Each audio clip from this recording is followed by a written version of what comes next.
Hello दोस्तों, नमस्कार। स्वागत है आपका अपने इस यूट्यूब चैनल एनआरएलएम हेल्प में। प्रधानमंत्री आवास योजना से जुड़ी एक बहुत ही ज़रूरी जानकारी लेकर हम आज आपकी सेवा में फिर से उपस्थित हैं, क्योंकि इस योजना में लगातार कुछ ऐसे बदलाव और निर्देश सामने आ रहे हैं जिनका सही समय पर और सही तरीके से पालन करना अत्यंत आवश्यक है।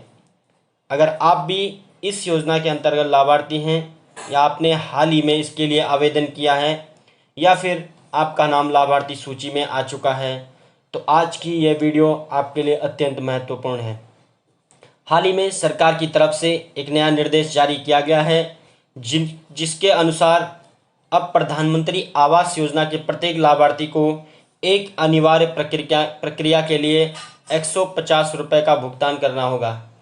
यह रकम ना तो कोई जुर्माना है और न ही किसी निजी संस्था की मनमानी, बल्कि यह सरकार द्वारा अधिकृत और तयशुदा शुल्क है। आइए आपको पूरी बात विस्तार से एवं साफ शब्दों में समझाते हैं।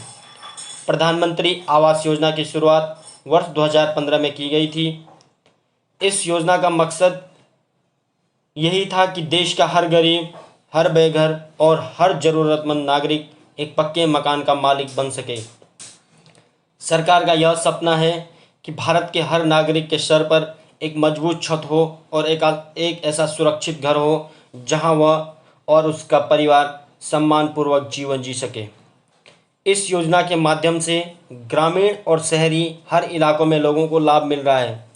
गांव में इसे प्रधानमंत्री आवास योजना ग्रामीण कहा जाता है, वो शहरों में प्रधानमंत्री आवास योजना शहरी के नाम से जाना जाता है। अब आइए उस ज़रूरी प्रक्रिया पर आते हैं जिसके लिए ये 150 रुपये की राशि तय की गई है। सरकार ने इस योजना में पारदर्शिता बनाए रखने और हर असली लाभार्थी तक उसका हक पहुंचाने के लिए जियो टैगिंग आधारित फिजिकल वेरिफिकेशन यानी भौतिक सत्यापन की प्रक्रिया अनिवार्य कर दी है। इस प्रक्रिया के तहत यह सुनिश्चित किया जाता है कि मकान का निर्माण कार्य कहां तक पहुंचा है। इसके लिए जियो टैग आधारित फ़ोटो खींची जाती है और उसे सरकार के पोर्टल पर अपलोड किया जाता है। यह फ़ोटो सरकारी पोर्टल पर सीधा अपलोड होता है, जिससे कहीं भी कोई भी गड़बड़ी या फर्जीवाड़ा ना हो सके। सरकार ने पंचायत सचिवों, रोजगार सेवकों या अधिकृत एजेंसियों को जिम्मेदारियां दी है कि ये लोग गांव-गांव जाकर इस प्रक्रिया को सफल अंजाम दें।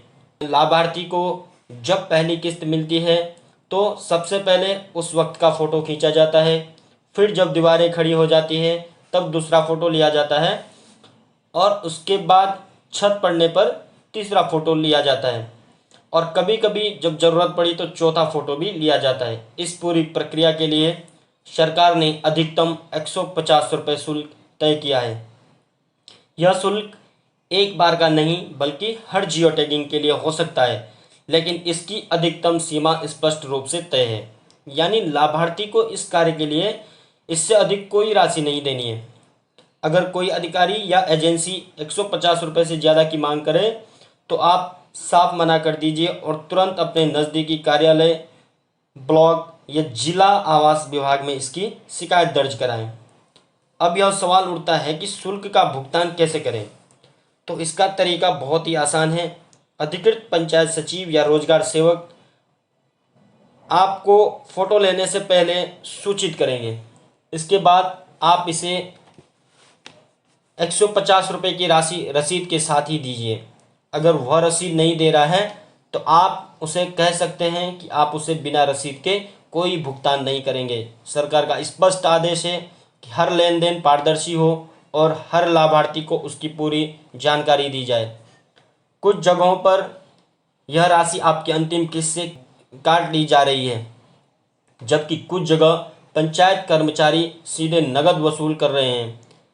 ऐसे में कभी भ्रम की स्थिति भी पैदा हो सकती है, लेकिन आपको ये समझना होगा कि यह कोई रिश्वत नहीं है, बल्कि ये जो है प्रशासनिक प्रक्रिया का हिस्सा है जिसे निभाना बहुत ज़रूरी है। यहाँ यह जान लेना भी ज़रूरी है कि अगर जियो टैगिंग नहीं होगी तो आपकी अगली किस्त रोक ली जाएगी। इसका मतलब साफ है कि अगर यह सत्यापन नहीं होगा तो मकान का काम बीच में ही अटक जाएगा।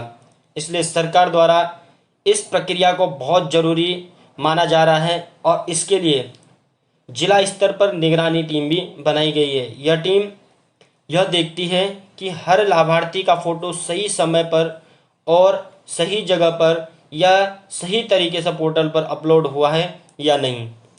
फ़ोटो केवल सरकारी ऐप या सॉफ्टवेयर से अधिकृत कर्मचारियों के फ़ोन से ही खींचा और अपलोड किया जा सकता है, क्योंकि इसमें जियो लोकेशन और टाइम स्टैम्प जुड़ा होता है, जिससे ये प्रमाणित हो सके कि मकान वहीं बन रहा है जहां योजना के तहत मंजूरी दी गई है।